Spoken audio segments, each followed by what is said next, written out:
నమస్కారం అండి. ఈరోజు స్ప్రౌట్స్ అటుకుల ఉప్మా ఎలా తయారు చేసుకోవాలో చూద్దామండి. ముందుగా స్టవ్ మీద ఒక ప్యాన్ పెట్టుకుని 2 స్పూన్లు ఆయిల్ వేసుకుని హీట్ అయినాక పల్లీలు వేసుకుని ఫ్రై చేసుకోవాలండి. పల్లీలు ఎక్కువ వేసుకుంటే బాగుంటుందండి. పల్లీలు ఫ్రై అయినాక మిగతా తాలింపు సరుకులు కూడా వేసుకుని బాగా ఫ్రై చేసుకోవాలి. తాలింపులన్నీ బాగా ఫ్రై అయినాక ఒక చిన్న ఆనియన్ వేసుకోవాలి. చీరికలుగా కట్ చేసుకున్న ఆనియన్, అలాగే చిన్న ముక్కలుగా కట్ చేసుకున్న పచ్చిమిర్చి వేసుకోవాలండి. ఆనియన్స్ బాగా ఫ్రై అయినాక కొంచెం క్యారెట్, క్యాబేజీ అలాగే పొటాటో, బఠానీ లాంటి వెజిటేబుల్స్ ఏమైనా ఉంటే అవి కూడా వేసుకోవచ్చండి. అన్నీ ఫ్రై అయినాక కొంచెం టమాటో వేసుకుని సాల్ట్ వేసుకుని ఒక 2 నిమిషాలు మగ్గనివ్వాలండి. అంతా బాగా మగ్గినాక ఇప్పుడు ఒక 1/2 స్పూన్ పసుపు యాడ్ చేసుకోవాలి.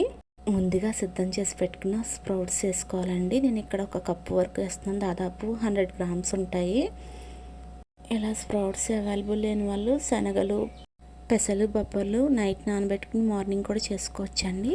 స్ప్రౌట్స్ని పచ్చిగా ఇష్టపడే వాళ్ళు డైరెక్ట్గా అటుకులు వేసుకుని కలిపేసుకోవచ్చండి. లేదంటే ఒక టీ గ్లాస్ వాటర్ పోసుకొని ఒక 2 నిమిషాలు ఉడకనివ్వాలి. టీ గ్లాస్ వాటర్ అయితే సరిపోద్ది, ఎక్కువ అవసరం లేదు. అలాగే ఇప్పుడు ముందుగా వాష్ చేసి పక్కన పెట్టుకున్న అటుకులు వేసుకుని ఒకసారి బాగా కలుపుకోవాలండి. ఉప్మా రెడీ చేసుకునే ముందు అటుకులు వాష్ చేసుకుని పక్కన పెట్టుకుంటే సరిపోద్దండి. నాన్న అవసరం లేదు. చివరిగా కొత్తిమీర, నిమ్మరసం యాడ్ చేసుకుని ఒకసారి బాగా కలుపుకోవాలి. స్టవ్ ఆఫ్ చేసి 5 మినిట్స్ తర్వాత సర్వ్ చేసుకుంటే చాలా బాగుంటుందండి. మీకు ఈ వీడియో నచ్చితే ప్లీజ్ సబ్స్క్రైబ్ చేసుకోండి.